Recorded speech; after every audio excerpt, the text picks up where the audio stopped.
Hey everybody out there, Chris and Mike here, and welcome back to another Dark Avenger Comic Book review. This week the review goes through the week of October 16, 2013. You got a couple of new books? Well, yep. Yeah, you do have a couple of new books actually. Yeah, from the other company, Indies. I have two for this week. We have yes, I know. Yeah. We finally have something that has been missing for a while back from Marvel. And as far as news-wise, we only have one new teaser from Marvel, and that teaser was released after we did the comic review, and that is Miss. Mm-hmm. Who that is, what that means, we don't know.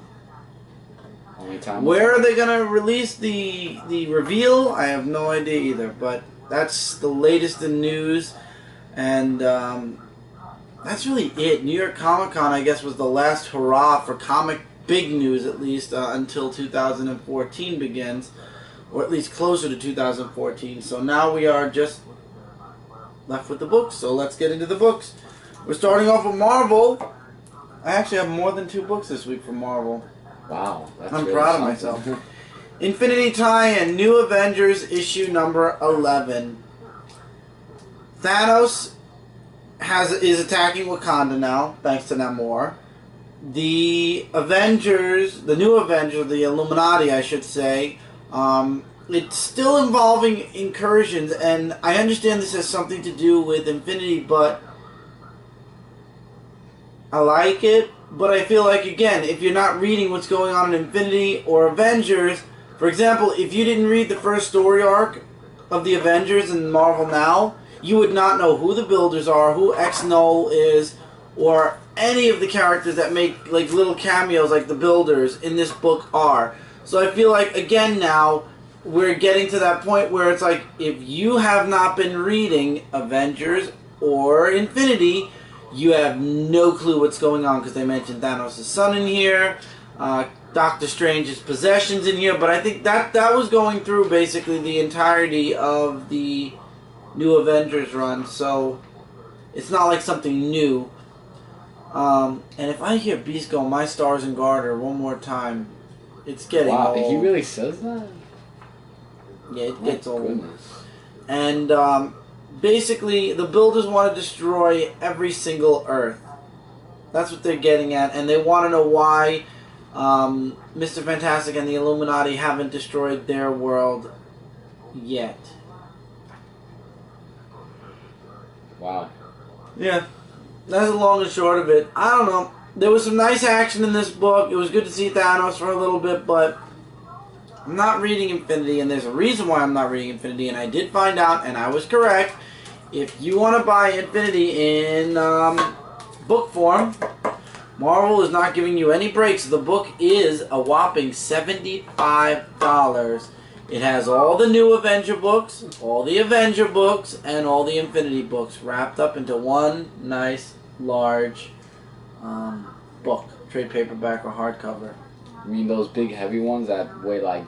Not as thick. It'll only be about like this thick, but yeah, basically. So the book is going to be $75. So regardless, if you bought the series and spent the $75 for the individual issues, or if you buy the book, which is $75 for the entire run, you're going to end up spending a lot of money for Infinity, regardless.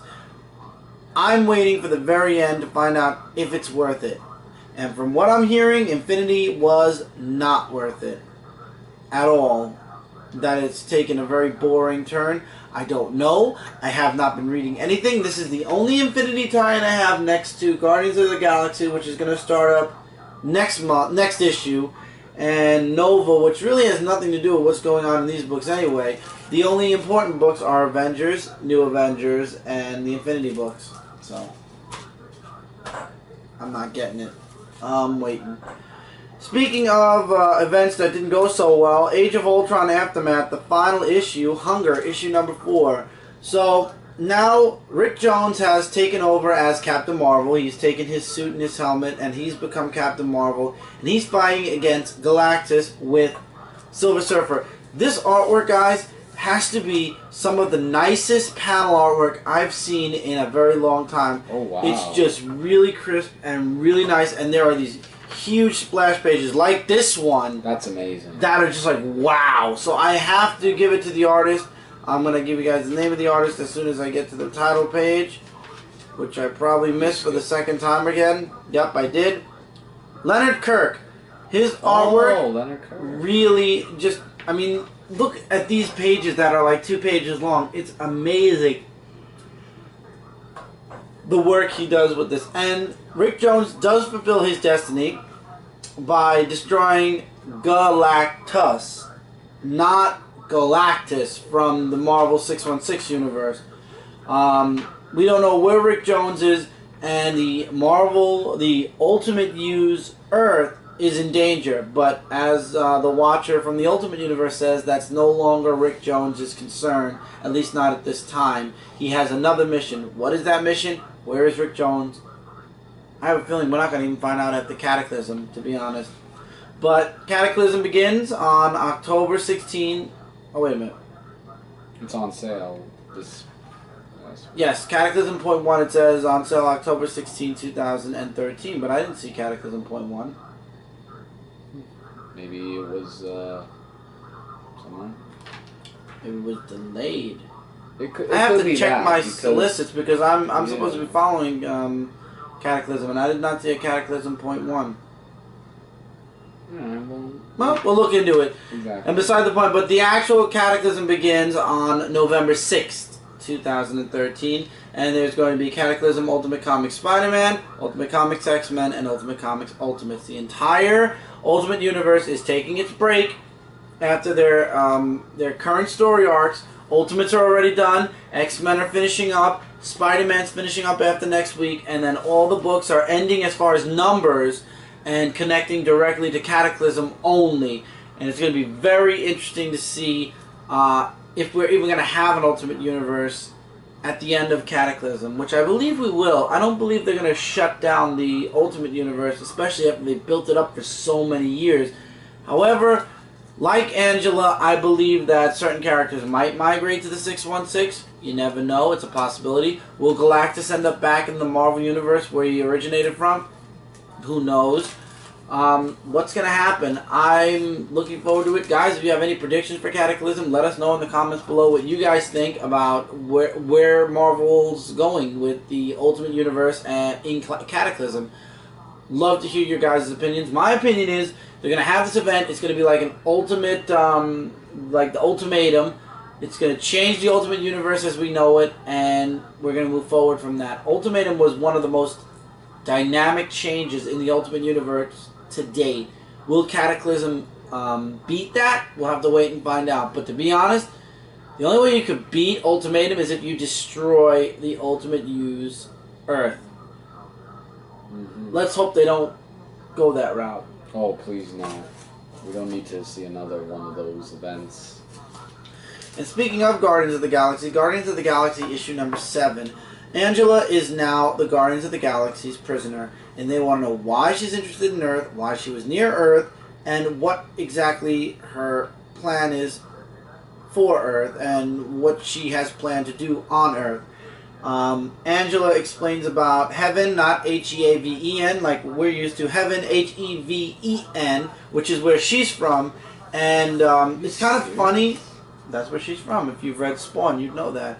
And it's kind of funny because Tony Stark is talking about how Heaven is supposed to be, you know, it's not on Earth. It's just some tales that were sold to us, yada yada. And Angela doesn't like that too much. And then Angela's like, I've never... And then this is what Heaven looks like for those of you that weren't familiar with Angela's universe. And Angela never saw Earth. It was believed to be myth on her world. And she wanted to see if it's real or not and find a way home. Also, she explains how she got to the Marvel Universe, or how she believes she was taken away from Heaven.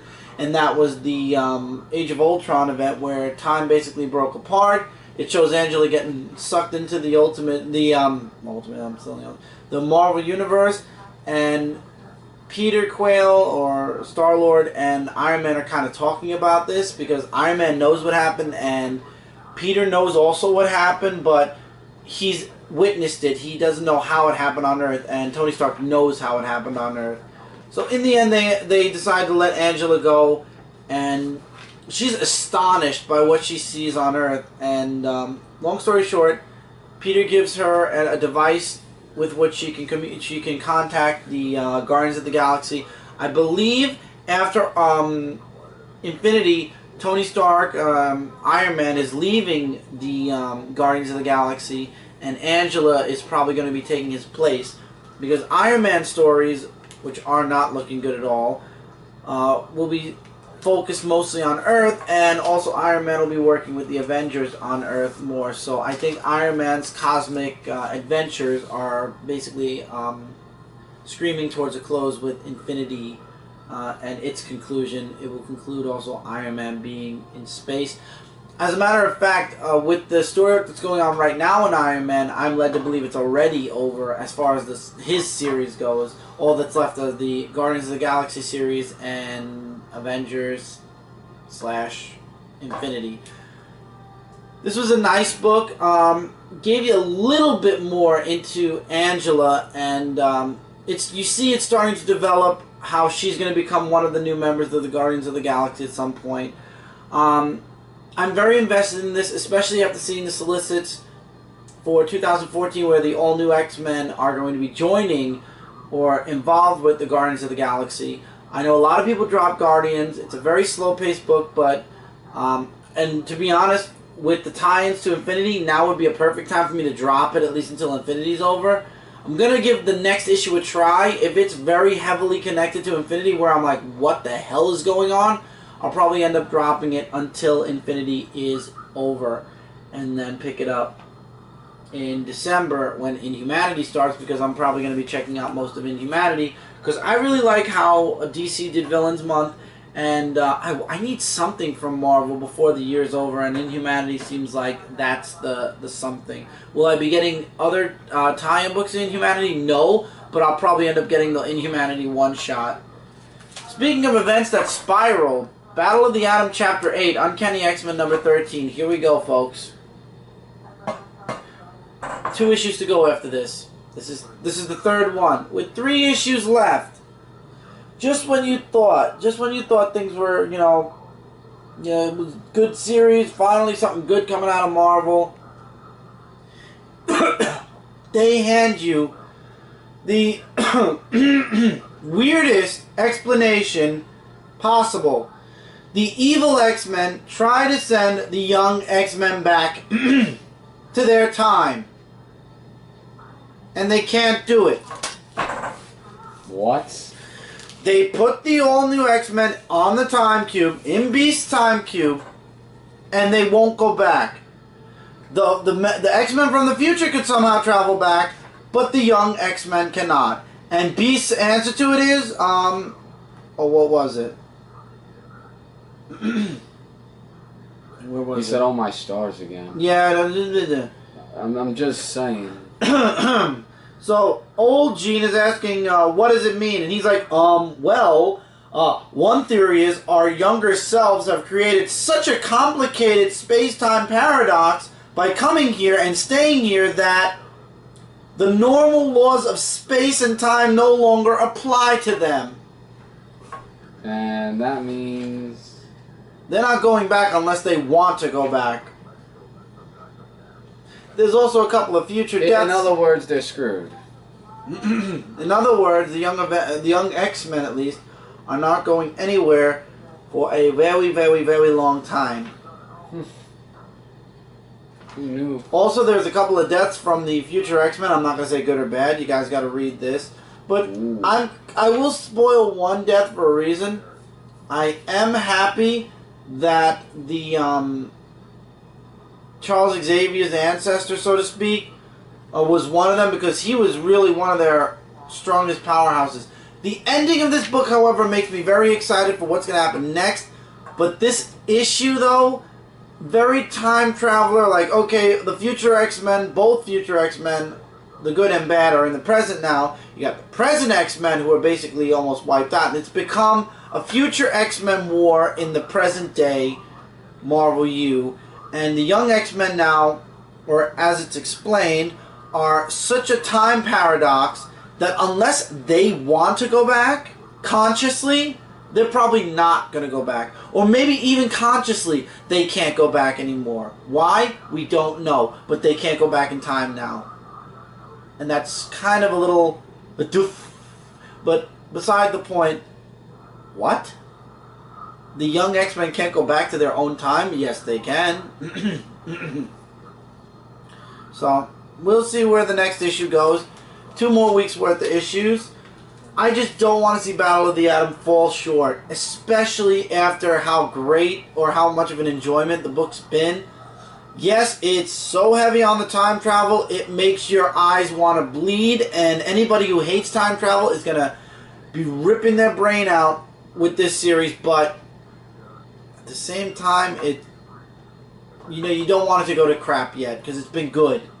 It's been good. Not great, but good. You don't want to see it go from good to crap, and there's only 2 issues left. That would be the worst thing, is if the whole series was good up until the ending. But Marvel is notorious for having really good miniseries, and then they just crap out towards the end. Or really bad series, and they just crap all throughout the entire series, so... makes you worry. Makes you worry. Speaking of the time traveling and the stuff like that, did you read this? Kind of. I like this issue, and I'm going to explain why. Superior Spider-Man 19. Why, Chris? Why?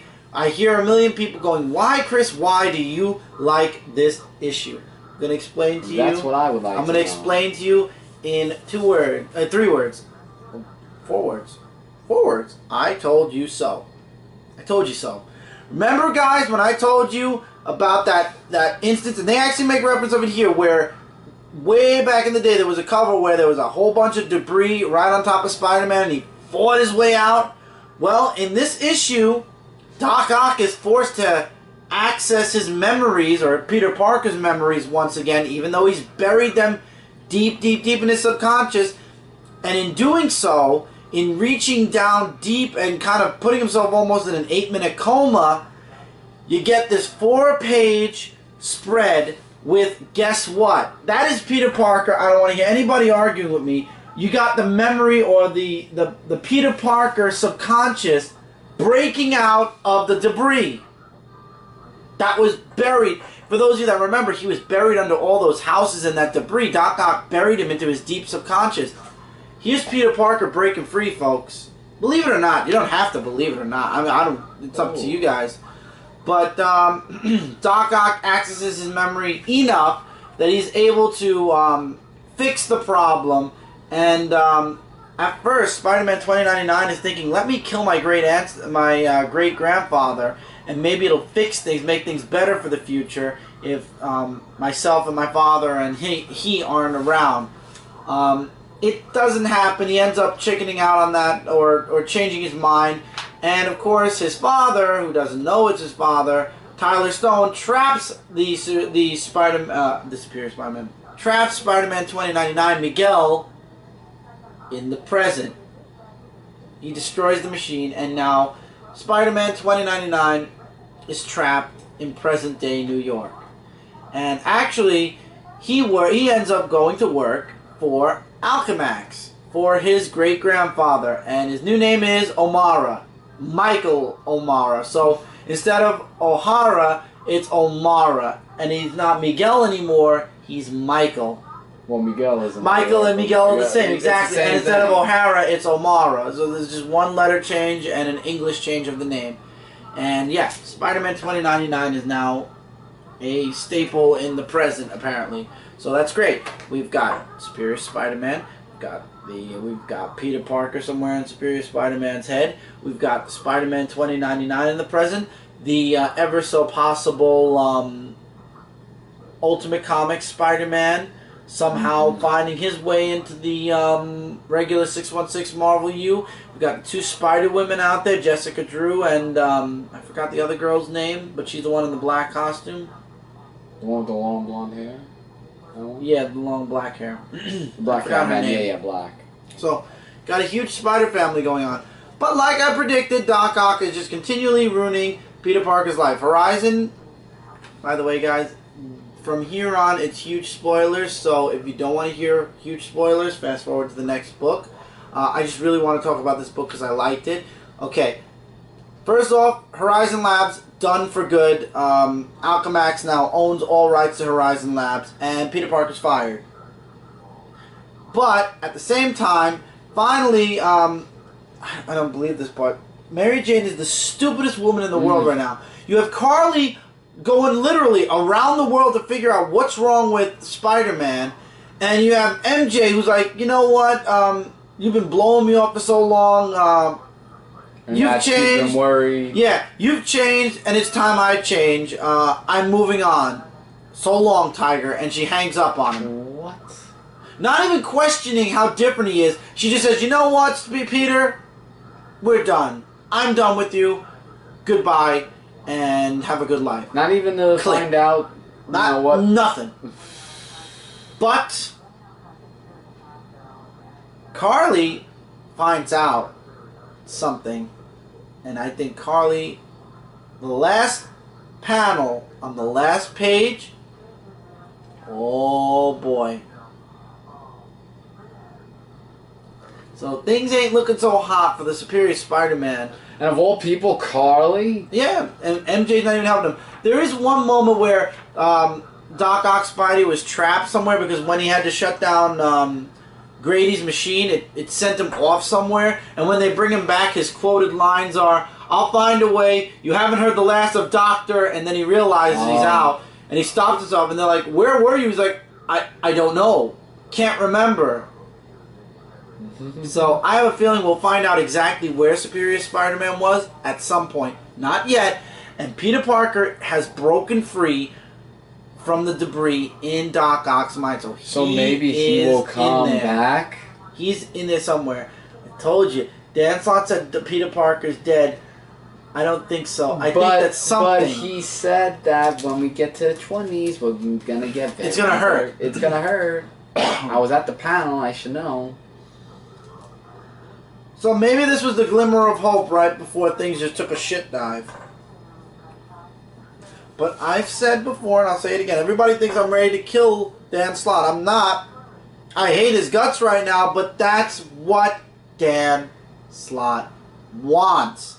He wants you to be mad. Even at that panel, he made it a point to piss people off.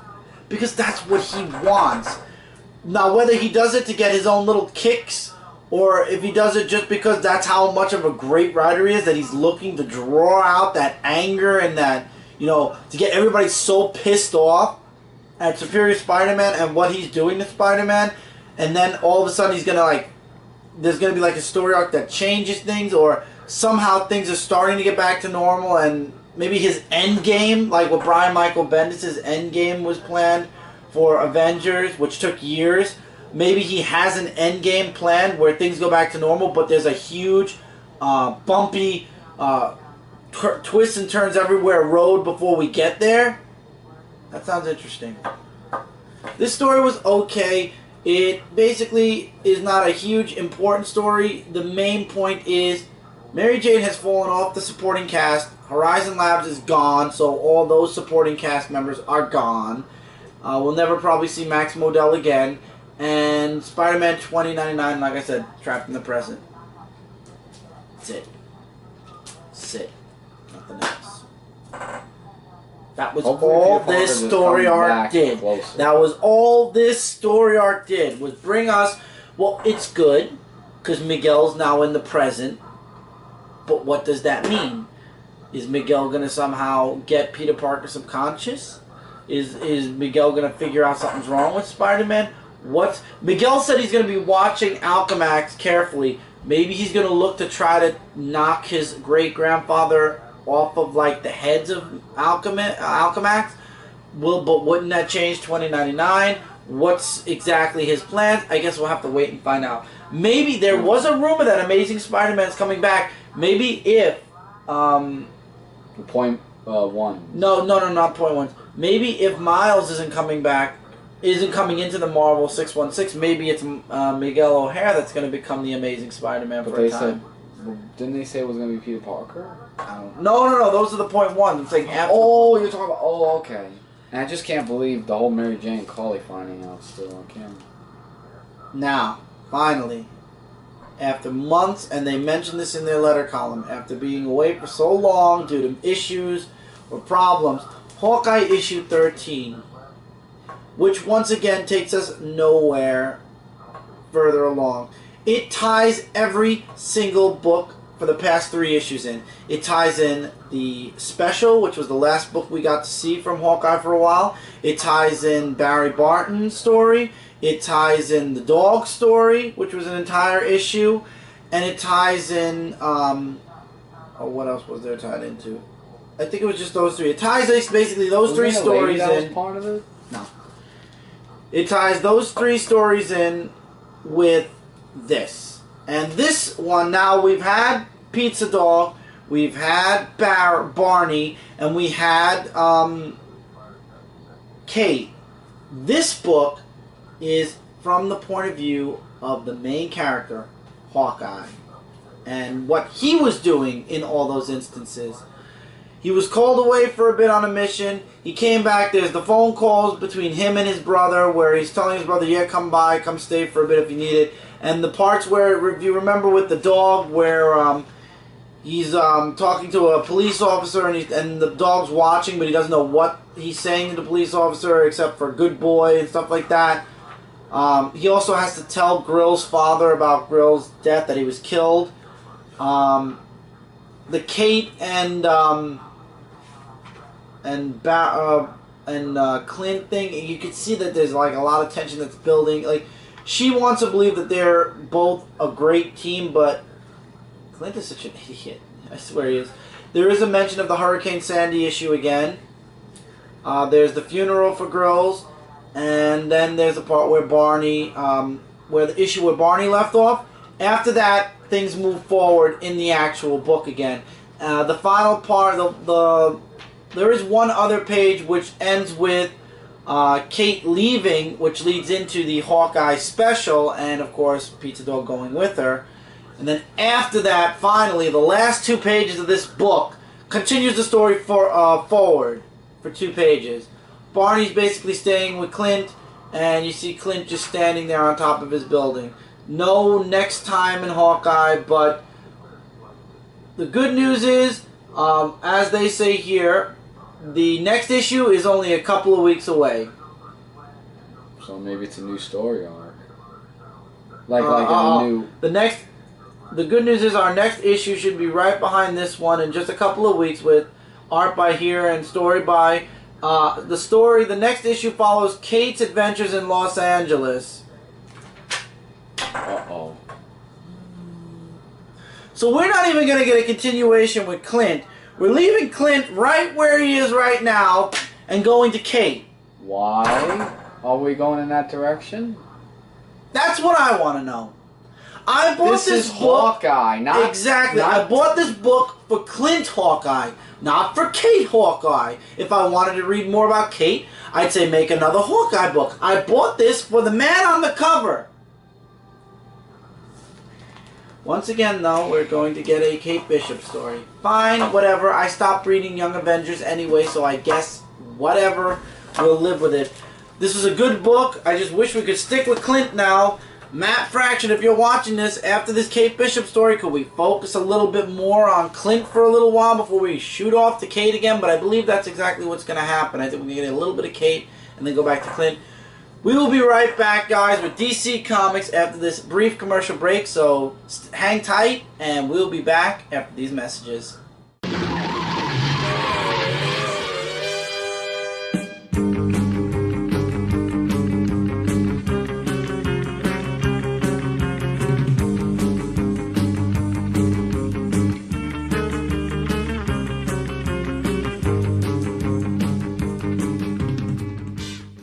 And welcome back, everybody, to this week's Dark Avenger Comic Book review. And we are now going into DC Comics really quick. Digital first. I did it again. That's the second week in a row. I know, I was about to say. Batman Beyond Universe issue 3. 2 stories. Superman Beyond, Batman Beyond. Batman Beyond, it turns out that the classic Batman that, you know, we think, oh my god, Batman from the past is in the present. Wrong. It's somebody else completely. We learn secrets about a lot of things, and things start coming together. However, Batman is not fair. Terry Batman is not faring too well. And in the end, actually, which I found ironic, I guess Dick is not exactly a great mentor to work after because he ends up back in the Batcave with Bruce. And that's how that story ends. What am I talking about? You gotta read it. It's action-packed. Action-packed. Action-packed. I can't even begin to explain it to you without spoiling the entire issue. But things are revealed here, and like I said, he ends up right back with Bruce. And Dick is kind of left scratching his head as to where Terry disappeared to. Then we go back to the Superman Beyond. Superman is fighting Daxor in the Phantom Zone, and the Justice League Beyond are left fighting the machines. We find out that Daxor's son has some type of psychic connection to the robots in the regular world, and just when Superman's winning against Daxor, it turns out that Daxor says, you know what, trap Superman here and destroy his fortress and all the Justice League people in it. And that's kind of where we're left off, minus a bunch of fighting and a bunch of really awesome action that's gone on in this book. Like I said, don't want to spoil it, but things are looking really awesome with the Batman Beyond universe. If you are a fan of the Beyond universe, you'll love this book. I surely do. And it has Batman on the cover more than the Superman. Because usually next month it might have Superman again. I think they're alternating. With a little Batman. Superman. That's why I meant. This book was action-packed. Both stories were great. Both stories were action-packed. Artwork on both stories, as you guys saw, was really good. Highly recommend you guys check out Batman Beyond Universe if you are a fan of the series. Now going into the regular DC Universe. Thank you, God, it's over. Batman Superman #4. I'm sorry, but this was a cluster of what? And I can't make out what the hell's going on because this artwork is just not fitting this book. I'm sorry, and I'm sure one or two of you out there actually like Jay Lee's artwork for Superman Batman, but I couldn't be any happier to find out that after this issue, Brett Booth is going to be doing the next story arc for Superman Batman. Because, I'm sorry, what? Half of the time, what? And it turns out that the Superman and Batman from the other Earth are better because the other two, the Superman and Batman from the new DCU are dangerous and power hungry. So the better place for Darkseid to attack is the Earth, whatever, Superman, Batman. Okay. I'll be honest with you, after reading this book, I wish this book would follow the Earth whatever Superman and Batman instead of this world Superman and Batman, because at least the other Earth Superman Batman, Superman's married to Lois Lane. Yeah, Batman's married to Catwoman, but you could fix that and you could have see, this is the Superman I remember pre-New 52. Lois Lane, Martha Kent, and Jonathan Kent sitting down to a nice dinner, but this new DCU Superman, very edgy, but once again, this took place, as you can tell from the costume, in the past, 5 or 6 years in the past. This was like Superman and Batman's first official meet. So, yeah. I'm sorry, I'm just glad this is done. This artwork ruined. Maybe if it was different artwork, the series would have been better. Maybe not. I'm gonna see where the next story arc looks more interesting, so we'll see where the next story arc goes. But this story arc, I just don't feel it because of the artwork. Really, I can't begin to explain to you guys how the artwork just completely, in my opinion, ruined a lot of my enjoyment with this book. And it's, you know, once again, no offense to Jay Lee, I just feel his art is not meant for a Superman Batman book or any type of superhero book. When I read it, I think of iVampire. I think of, you know, like some type of like a horror genre or a very stylized kind of comic book, like an indie book or something that doesn't involve superheroes. His work does not work for superheroes, and that's what I think ruined the first. Not ruined. That's what made the first story for Batman and Superman very weak, and why a lot of people are not reading Batman and Superman anymore, or at least for the time being. Hopefully, when we get back to that regular comic art in the next issue, we'll a lot of people will jump back on board. I know I'm probably going to be enjoying it a bit more because I do like Brett Booth's art. Once again, I'm not against Jay Lee. Unlike other artists I don't like. Jay Lee has a very nice style of art. It just does not fit in a big to styled book. It doesn't fit. Covers, yes. Vampire and horror genres, yes. Really stylized books, yes. Not superhero comics. Not in my opinion. He's not Alex Ross. And if he's trying, he really needs to stop. Animal Man 24, Brother Blood is now in the red. And him and the totem have basically destroyed every single other totem of the red, as well as the totems of the limbs. There's totems of the limbs.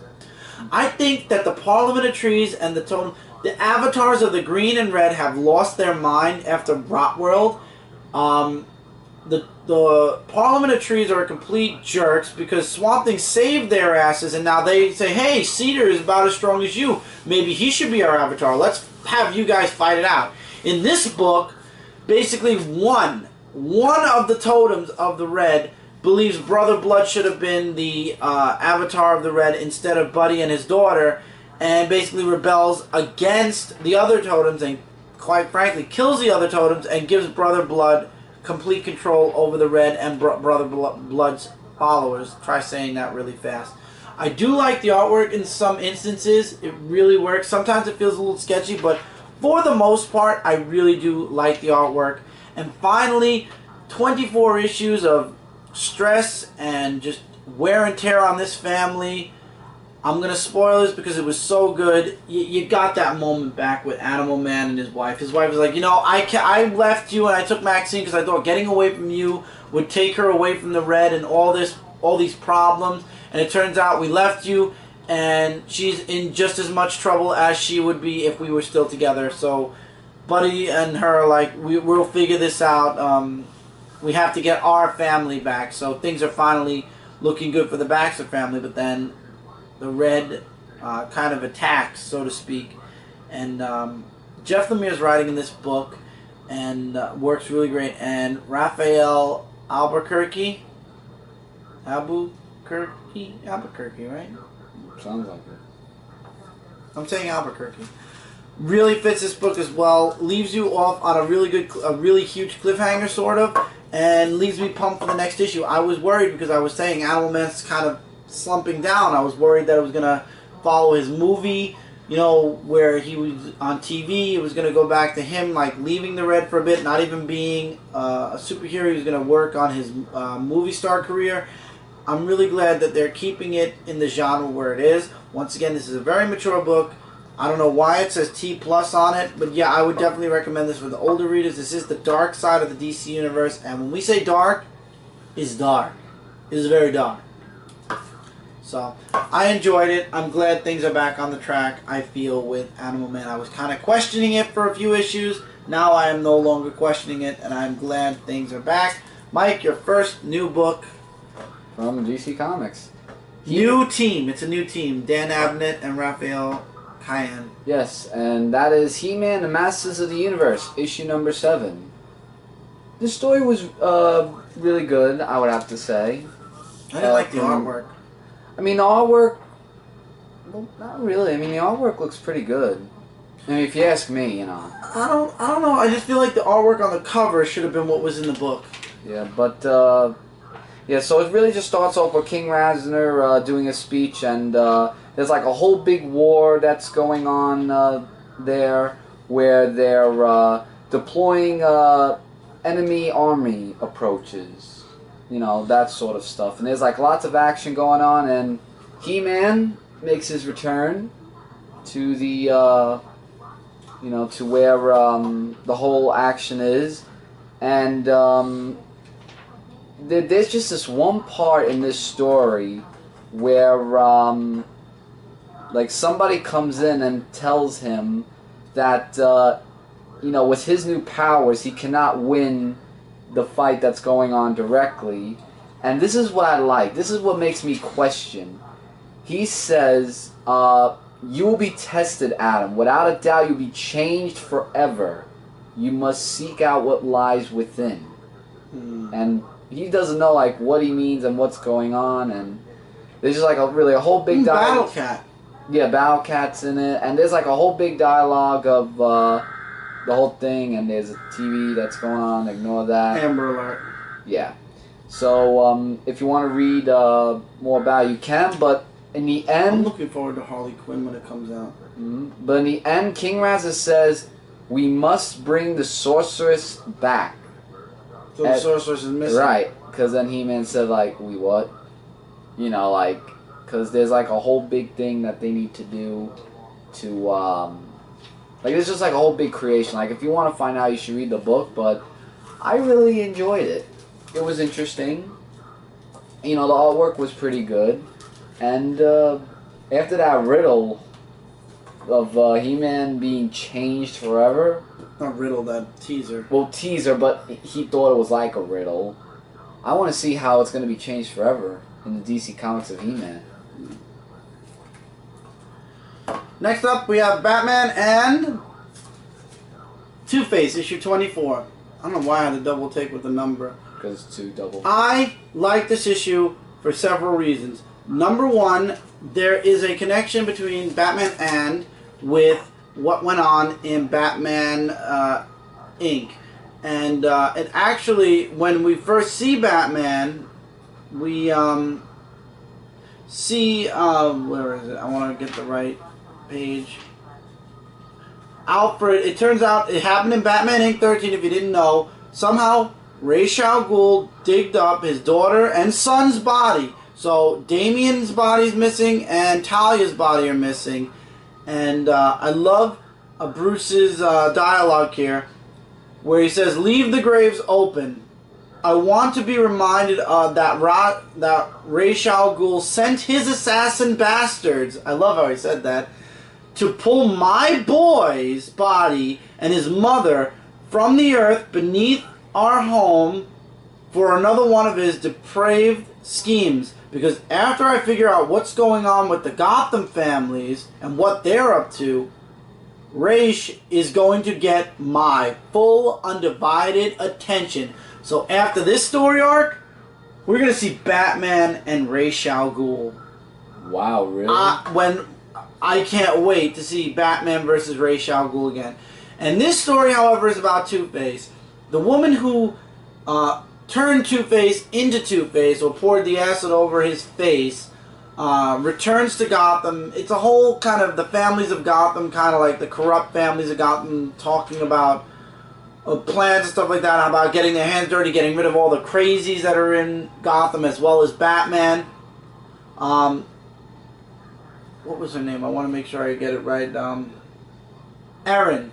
Erin is the woman who did this to Two-Face. They find out Erin is back in Gotham. Bruce goes after his Batman. Two-Face finds out, and he's like, "Finally, you crawled out of your hole."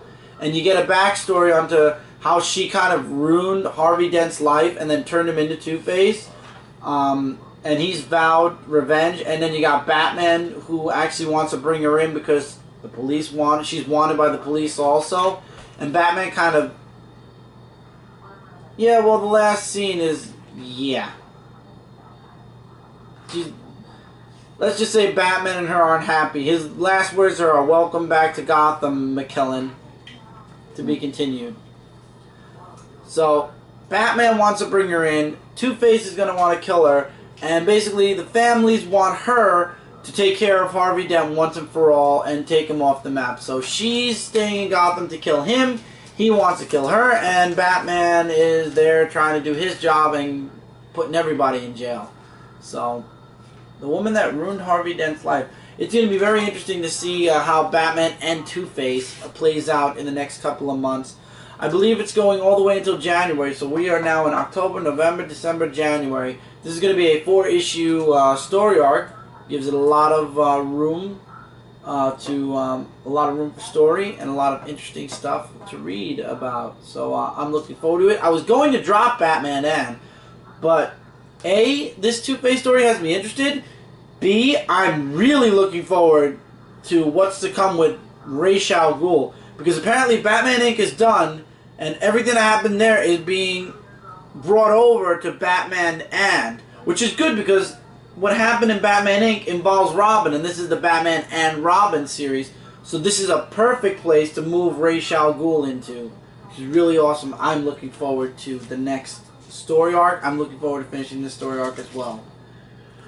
Green Lantern New Guardians issue 24. Thank God the cover art is not the art that's in this book. Kyle Rayner gets confronted by all the entities except Parallax and the Butcher, which is the avatar of the Red, and we all know Parallax is the avatar of Fear. Parallax is completely missing. So all the other entities except the black one, which I guess there is no more black entity. There is no black entity, really. And Parallax isn't there, and the Red, Butcher isn't there either. So they all basically just steal Kyle Rayner's body and become this gigantic... It looks like a... Like, remember when Kyle got all the rings and he turned into this super mecha white guardian? This is a new kind of costume for him, but now he's the same thing again, minus fear and... Rage. And, he's possessed by the Guardians. Everybody's trying to stop him. The Green Lanterns attack to try to break Kyle free. It doesn't work. The entities send them away to Yasmalt. So to be continued, at least Hal Jordan's side, is to be continued in Red Lanterns issue 24. John Stewart's in this issue, and he's confronting the Indigo Tribe. But for what? We find out, I guess, next time because it's not mentioned here. And Kyle is being dragged along by the Guardians, and he's trying to fight his way out to kind of break free of all the entities' control. But it turns out he's not alone. The Guardians can't be hurt by the entities either. So the Guardians threaten the entities that they're gonna do whatever it takes for them to get off of their... They consider Kyle their friend. And they actually help push Kyle to push the entities to the back of his subconscious and break free of their control. The entities stay in Kyle's body, but he's able, in literally 2 pages, to break free of their control. But there's a twist at the end of this issue, which I'm not going to talk about until next week's Red Lanterns issue 24, because I'm sure there's going to be more mention of Kyle and his big revelation at the end of this issue. Unfortunately, it wouldn't be a spoiler telling you guys that Kyle basically said they have to help Relic instead of fight Relic. But I did a check on DC Comics Blogger. It just hit me right now as I was not going to tell you guys the ending, but I just remembered. DC Comics spoiled the ending of this book and said that Kyle Rayner, they showed the last page where Kyle's saying we have to help, we shouldn't be fighting Relic. Relic is right, we need to, oh god, what was his exact words? Basically Kyle jumps ship and says we gotta help Relic. What was his exact words? We need to help Relic. We don't need to defeat him, we just have to help him. What? Exactly. So, DC, bravo for basically showing your cards in the 3rd chapter of Lights Out. Way to spoil something. I didn't even read this issue yet and I knew the last page. Thank you. So yeah, I guess to be continued as long as DC Comics doesn't decide to spoil their book on Thursday. We'll see. Supergirl 24, this was spectacular. Zor-El, now realizing he's Zor-El, realizes he made a mistake and he needs to bring Kara back. Now, Kara's kryptonite poisoning was erased when Cyborg Superman took her body. He erased all the kryptonite poisoning and took over all of her flesh, and he became Zor-El. Brainiac is now attacking... oh, what was the planet called?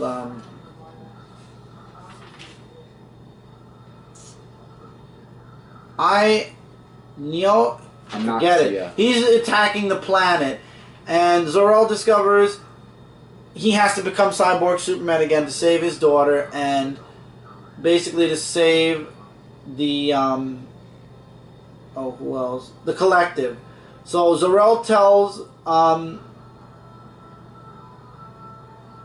what's his name? I forgot his name also. His name is a very complicated name. But anyway, he tells him to tell Kara just to be happy, not to tell Kara that Cyborg Superman is Zor-El, and to tell Zor-El when he becomes Cyborg Superman again because he's going to forget everything again. that it's Brainiac's fault that the procedure didn't finish. So, long story short, he's not even Zor-El for an entire book before finally he basically makes the ultimate sacrifice, sacrifices his body, becomes Cyborg Superman again, and Kara becomes Supergirl again. But now she's not poisoned by kryptonite anymore. And Cyborg Superman versus Brainiac, Supergirl, escape for your life. She does, and it all leads into Krypton Returns. So, the Collective escapes also. This was an awesome book, very action-packed after Cyborg Superman after, of course, Zor-El becomes Cyborg Superman again.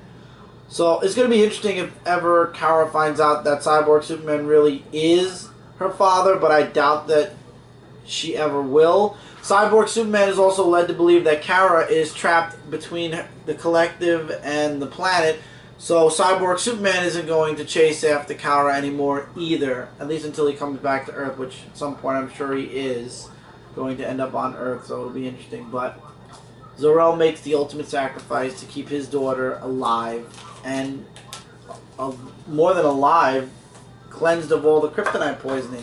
This was an excellent book, and it now leads into Krypton Returns. So I'm looking really hardcore forward to Krypton Returns, even though we already know Superboy's going to die,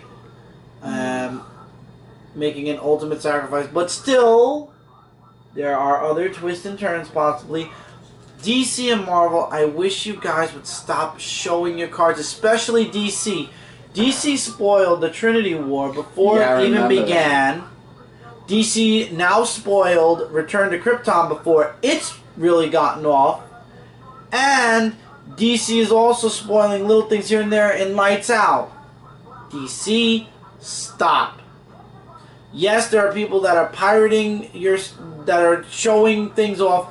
Don't you guys spoil your comics because just to beat out the other people that are going to spoil it. The sales won't go well because then they know what happens. Exactly. Don't spoil your own book because first of all, it shows you don't care if people know anymore. It's not going to stop the other people from spoiling your books either. Stop spoiling your books literally the day they're released. For people like me who don't read their books till Friday, I don't need to see in big bold letters Kyle Rayner jumps ship. Because then I'm going to want to read the article on your blog, and I do, and I find out what the ending of Green Lantern New Guardians is, and no matter how much I'm reading from the beginning, it's in my mind already how it's going to end. Next book is Mike's again. Yes, and it's another new book that I'm reading, which is Red Hood and the Outlaws, issue number 24. A lot of people did not like this book. Everybody's dropped this book. Actually, I dropped it after the first 10 issues. I think your mind's about to change when I show you. Probably not. Well, probably not, but... I like the artwork. I will say that off the bat. Here is Jason Todd, where he is fighting off against these ghostly demons, so to say. And this guy, Roy, he is such a downer when he talks with...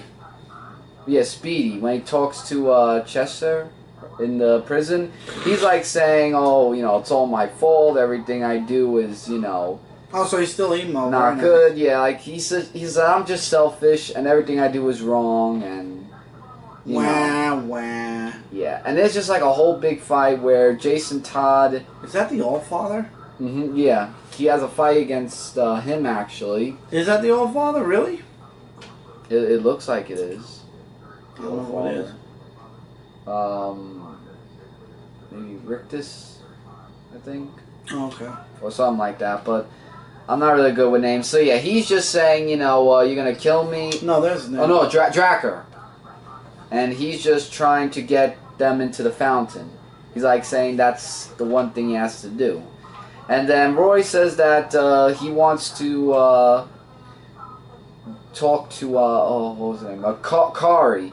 Saying that, he's sorry for everything he's did and wants to express his love to her and yada yada yada. So, like you said before, Starfire, basically. Yeah, and you get a little panel of that. And I like the artwork actually, but as the pages keep going, someone comes out of the fountain, And I'm not going to say who it is. But in the ending, though, here, we get where Jason Todd has to, like long ago, he was in the city, he called home Gotham, and now he must choose to do it again, of what he's done before. He has two paths. He has to choose his path. Right, to choose his path of that. And we find out next issue in 0 Year Tie-In. Yeah, next issue is not going to continue the story. It's going to be a 0 year. My question is, what was wrong with the book? There was nothing wrong with this book. I actually really, in my opinion, I really liked it. And I'm looking forward to the 0 year, what he did in Gotham. And I want to just, you know... I need to know where they get these covers from with this. Oh, ew. I didn't even know that. Clean that later. Yeah. It's on the cover, though. But I liked it. I'm glad that he actually suggested to me that I read it, because that was a really good suggestion. Thank you. So I'm going to continue reading that, especially Who Came Out of Found. You got to see when you read it, but probably some of you already know who it is. Yeah, especially if you read during Villains Month. You probably know. And we have literally a minute left and 3 more books, so want to push the button on the camera and start up a next part? Mm-hmm. We're going to just start up a next part really quick, so don't go anywhere. We will be right back at the click of a button. We're back, and we're ready to go. Okay. The rest of the books are Forever Evil, Trinity of Sin, Trinity of Sin, Pandora, number 4. Not connected to the Justice League Dark books yet. That starts next month. This is connecting to the events that happened right at the end of Trinity War. Apparently, Pandora gets knocked into Earth 3 for a time, and you actually get to see Jean Jones from the Crime Syndicate. I don't know what his real name is, but he got left behind as well and dies, and the entire world is dying. And apparently her curses her to stay on their Earth, so she gets slingshotted right back to the main DC universe. And now she has to put the box back together. And Pandora's box, yeah. She goes to her friend Marcus. And Marcus is kind of questioning her right now, and she's telling him, Marcus, you know, I want to make things right. I've already made a mistake once. I want to save the world. And she knows and she needs to fix the box. And he's like, well, unless you have like magic or something, or a way of putting it together, there's no way I'm going to be able to do it. And she knows exactly who she has to go to. Spoiler alert, the Outsider. And she knows exactly who's connected to the Outsider. Why is she going there? She has to get him. He's the one that knows how it works. But she has to meet with Vendel Savage again to find out about the Outsider and where he is, because Vendel Savage worked for him, or works. Yeah, now I remember. And again, we get into that whole "the world is ours" little thing that the Crime Syndicate was telling. I think this is the last one. Thank God. Ooh. And we get to see her confront the Outsider, to be continued in the next issue. So issue 5 also will not be connected with Justice League Dark. Sorry about that, guys. The batteries on the other camera died. They died. Somebody didn't look. Or forgot to charge. Oh, they were charged. Well, the camera, it didn't say battery went off. I don't know. But like I was saying about Pandora, Pandora was really good. Once again, Pandora has broken away from being the spotlight character with the Justice Leagues and has gone back into the back shadow, doing her own thing. You have her going for the Outsider now, and it's crazy. And I'm just glad, like I was saying before, I believe the camera died. I have no idea. I'll find out later in video editing where exactly I got cut off. But it was good to see her working the background. Like she realized the Outsider was the one she needed to go to. Vendel Savage basically gave her where the Outsider was, and then she basically went there. We got the whole "the world is ours" speech again for the umpteenth time, this time from the shadows, and boom, now we're setting up for the next issue. So I'm looking forward to it before the big connection with Justice League Dark, where you'll be reading Pandora as well as Constantine. It's gonna involve the whole the Forever Evil Blight is in Justice League Dark, Constantine, Phantom Stranger, Pandora, and that's it. Yeah, the 4: Justice League Dark, Constantine, Pandora, and Phantom Stranger. Yeah. All books he reads except for Pandora, so I'm gonna be handing off Pandora to him until after Blight, and then we'll see until where Blight's it goes. over. Yeah.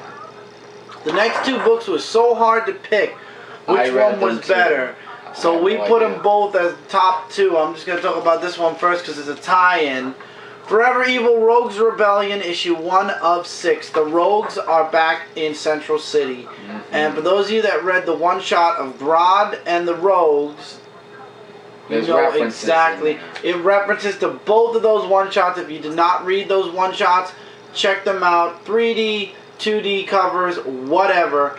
Those 2 books lead into Rogues Rebellion. And also there was a mention in Forever Evil issue number 2 with Deathstorm and Power Ring, and we see that at the end of this issue. So the Rogues are now back in Central City. Grodd and his guerrillas are gone. For now, maybe permanent, we don't know. And once again, we open up with the world is ours and the Justice League is dead. How many more times? I'm so sick of this scene, it's not even funny. I wish it would stop. So they're back in Central City. They figured out it was Grodd. They have a code unlike other supervillains. They're not supervillains, they're super criminals. So they have a code. They don't believe in killing. They free the people that aren't dead already. And they want to help. But first they want to go to the hospital. One thing I did not like at all, like I'm talking about, I despised it in a way because I love the artwork in the beginning of the book. This type of artwork. Then you get halfway through the book and the artwork changes. Yeah, I thought it was just me. So yeah, you thought the same thing too? Yes. Yeah, I didn't like the second round of artwork. And then you go a little bit further and it's basically the second artist. That explains why those 2 left Forever Evil 2. The artists are, by the way, if anybody's interested in knowing, Patrick Zurcher and Scott Hepburn. Now, I believe Zurcher is the first one. Since his name went first, I'm led to believe this is Patrick Zurcher's art in the beginning. I did not care as much for the second artwork in the second part of the book. It was very cartoony. But at the same time, this is where all the action happened. Basically, the crime syndicate wants to make an example of Central City and basically was sent their people to destroy it. The Rogues fight against them because Captain Cold's sister is in the hospital. Right. And the hospital is the first target, and then all of Central City. The Rogues aren't having it. They're like, get the hell out of our city. They fight against the crime syndicate, and there's no real spoiler here because, like I said, Power Ring and Deathstorm left saying they were going to check on what's going on in Central City, and guess what the last page is? Deathstorm and Power Ring. And they said that the Rogues are openly defying the syndicate, and the penalty is death. By the way, guys, I was talking about Krypton Returns. If you get all the books, it makes this awesome poster, by the way. This is Action Comics Annual number 2, Superboy 25, Supergirl 25, and Superman 25 that makes this 4-comic poster. Also, it's a mural, like Trinity. With the 4 comics, yeah. That's really amazing. This was a really good issue. The Trickster really wanted nothing to do with helping anybody. He's a classic kind of supervillain, but Captain Cold didn't want to hear from him. Basically, he's the good guy, and I guess throughout Forever Evil... Captain Cold's gonna turn good. No, never. He has a code. He has a criminal code, but he will never be a good guy. But the Rogues, when the chips are down, are fighting for the people as opposed to ruling the world. Right, and they're not the people who just join because the crime, because one of the team members saying that we should join the crime syndicate, and Captain Cold's Trickster. And Captain Cold's like saying we don't join. No, like we don't. We're not supervillains. Right, because like you said, they have a code. And exactly. What was that? Oh, that was. Oh, yeah. So sorry about that. I really enjoyed Me too. this issue. The Rogues Rebellion, absolutely. After reading the one shot. I knew this was going to be an awesome series from the get-go. I just don't like the changing artwork. I hope they stick with one artist throughout the rest of the books. Although I probably am guessing wrong, but we'll see. Now, Forever Evil has begun, and we are now out of Villains Month, so we're starting off with the Justice League books again. This week is Justice League of America, issue 8. Next week is Justice League and Justice League Dark 24 as well. Right. But this week we only have one. What happened to the Justice League? Are they really dead? And I can't say it strongly enough. We all knew it. They're not dead. They've been exactly what we said they were. Imprisoned. And the only ones that are able to see through the prison are J'onn J'onzz and Stargirl. Apparently this prison is like a psychic kind of, it has like a what would you say, like a... It's like a protective It's their shield. worst nightmares. Yeah. It's basically the Justice League's worst nightmares, and apparently Jason Rush is somehow there with Stargirl and J'onn J'onzz. A way out. But I think there's something else. I think he's somebody else, because even J'onn J'onzz says he's not right, nothing seems right, and he notices that somebody's following them wherever they go. And he finds... There's a little noise you make with the chair. No, it's the chair itself if you move it. Oh.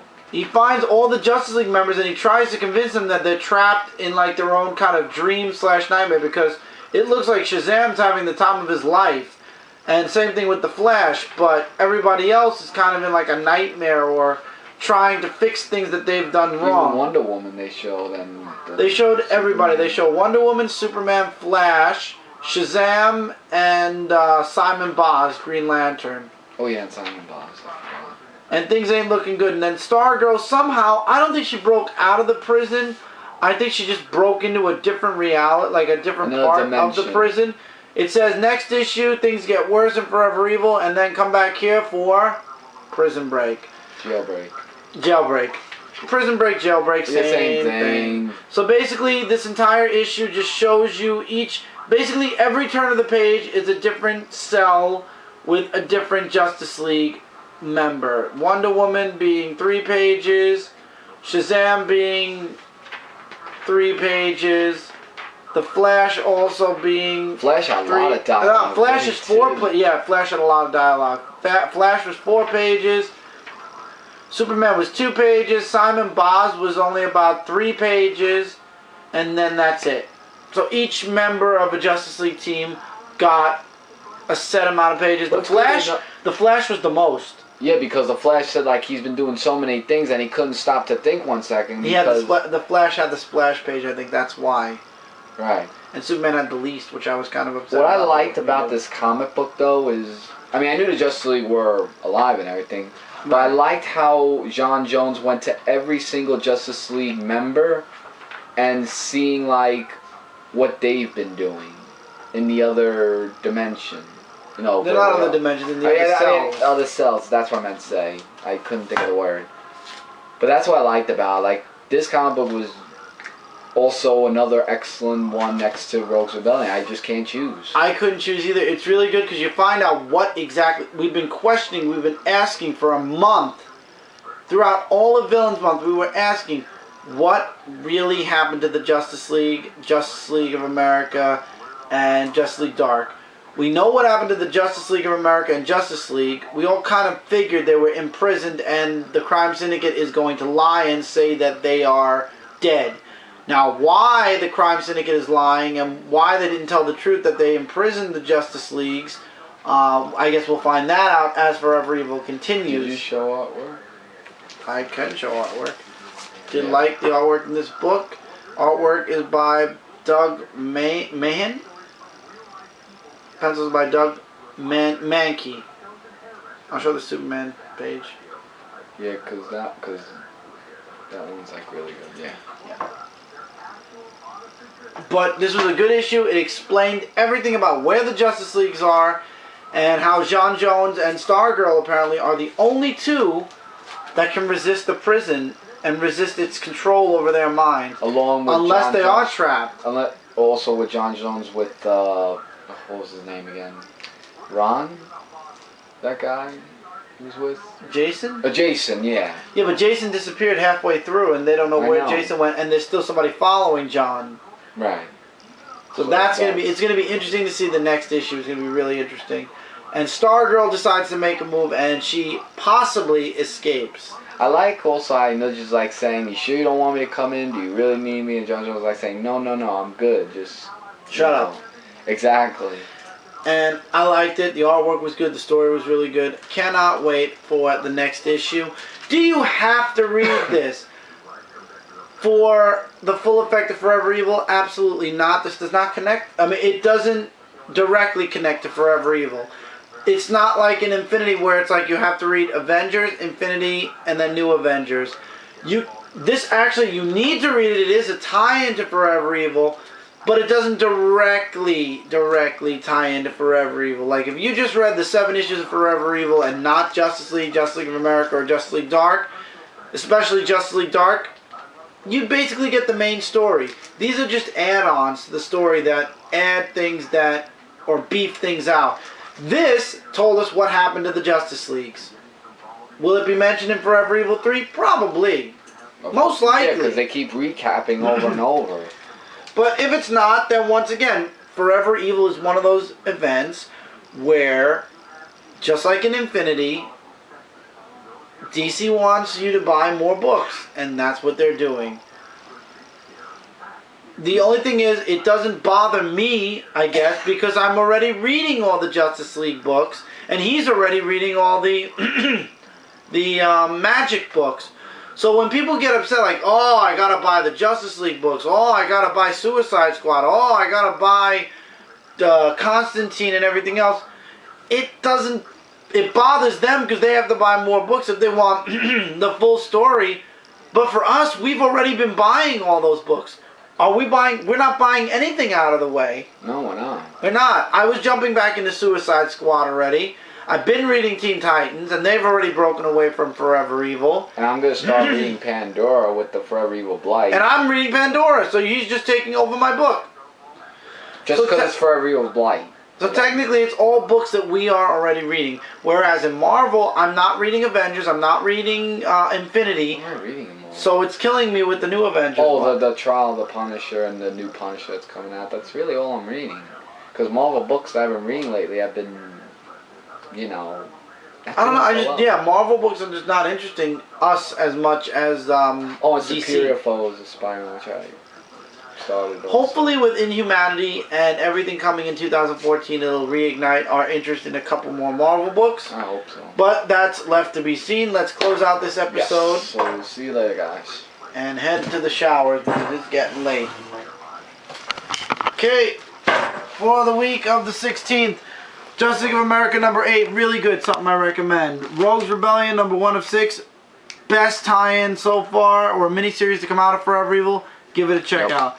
Pandora number 4, it was a good issue, once again it followed in the same path as Forever Evil number 1, only from the shadows now. Red Hood and the Outlaws 24. Interesting issue, I'm going to look into this more and read the next issue of the 0 year as well. Supergirl 24, this was a really great issue, action-packed at times, and we get to see Zoro for a couple of pages at least. Green Lantern New Guardians 24, if not for DC spoiler, I would say it was really great, but instead it's really good instead, because it was spoiled before I even got a chance to read it. Batman Two-Face 24, really good, really looking forward to the next story arc more with Ra's al Ghul coming on to into the scene. Heman and the Masters of the Universe, issue number 7. I liked it, but I want to see the whole He-Man changed forever. That I'm looking forward to seeing. Animal Man 24 reignited my liking of the series. Batman Superman 4, thank you God. The first story arc's over. Looking forward to the next story arc way more. Batman Beyond Universe number 3. If you are a fan of the Batman Beyond Universe / Superman Beyond the Universe, you'll be reading this. If not, you won't, but I do recommend it. Hawkeye issue number 13. Finally, Hawkeye's back. Really good. It was Clint Barton's side to the past 3 issues where everything takes place at the exact same time. Not too happy that the next issue is going to main focus on Kate. Hopefully after that story we go back to Clint and we stay with Clint. Right, Matt? We'll find out soon. Superior Spider-Man 19 really picked up. developed a lot, and quite possibly Pete's somewhere out there again now. So Thank it reignites that hope, and that's why I like it. Uncanny X-Men number 13, Chapter 6 of Battle of the Atom. It's starting to do what Marvel does best. The ending of the series, it felt rushed. It felt like, what? And I still don't understand how the Young X-Men are now considered time paradoxes, but I guess the end of the series will explain all that. And hopefully a lot better than this issue did. Guardians of the Galaxy issue number 7. It was a good issue. I leave it up to you guys. Hunger issue 4 leads into Cataclysm. Leave it up to you guys if you want the prequel. And New Avengers issue number 11. It's tied into Infinity, and it's heavy into stuff that's going on in New Avengers, as well as a few things that happened in Avengers, so it's up to you guys. And with that, that's it this week, guys. Don't forget to check out comicrelated.com, your #1 source for comic-related news, reviews, and a whole bunch more, as well as darkavengerinc.com, which takes you to our Dark Avenger Inc. YouTube channel. If you are not subscribed to Dark Avenger Inc., please do subscribe to our channel. We try to give you guys as many videos as we can each and every week. This way, when you check your sub box with some good content with comic books, we are in your sub box and you have tons of videos to choose from. Also, if you're not subbed to my channel and you enjoyed this review or any of the other videos I've done, please do click the sub button. This way, I'm in your sub box, and every week you have my comic review already gift wrapped and everything in your subscription box every Monday morning. And until next time, guys, keep reading, keep collecting, and I will see you guys in the next video. Take care, everybody. Later, guys.